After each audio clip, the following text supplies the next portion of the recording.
80तम स्वाधीनता दिवस पालन। आज पल्लीरू दिल्ली पर्यंत देश 80तम स्वाधीनता दिवस पालन करुवा बेले कोरापुट जिलार बोरीगुमा ब्लॉक रे विभिन्न स्थान में 80तम स्वाधीनता दिवस पालित हो जाइछि। बोरीगुमारे ब्लॉक स्तरीय स्वाधीनता दिवस पालित हो जाइछि। कार्यक्रम में गोष्ठी उन्नयन अधिकारी श्री सुकांत कुमार पट्टनायक पताका उत्तोलन करिथिबा सहित समस्त ब्लॉक स्तरीय अधिकारी माने उपस्थित थिले। सेपरी ससाहांडी पंचायत ससाहांडी ग्राम रे सरकारी उच्च प्राथमिक श्री अरविंद पूर्णांग शिक्षा केन्द्र ओडिशा ग्रामीण बैंक परिसर में पंचायत कार्यालय परिसर में ससाहांडी बस स्टाण्ड परिसर में ऑटो यूनियन कर्मकर्ता पताका उत्तोलन करी 80तम स्वाधीनता दिवस पालन करथिले।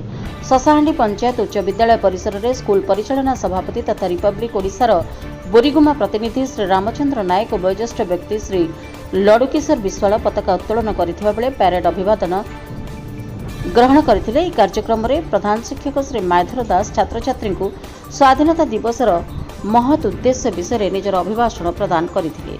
समस्त शिक्षक माने एही कार्यक्रम में उपस्थित थिले। कोरापुट जिल्लारू नाला सुभाष रिपोर्ट रिपब्लिक ओडिशा साधारण लोकंक स्वर।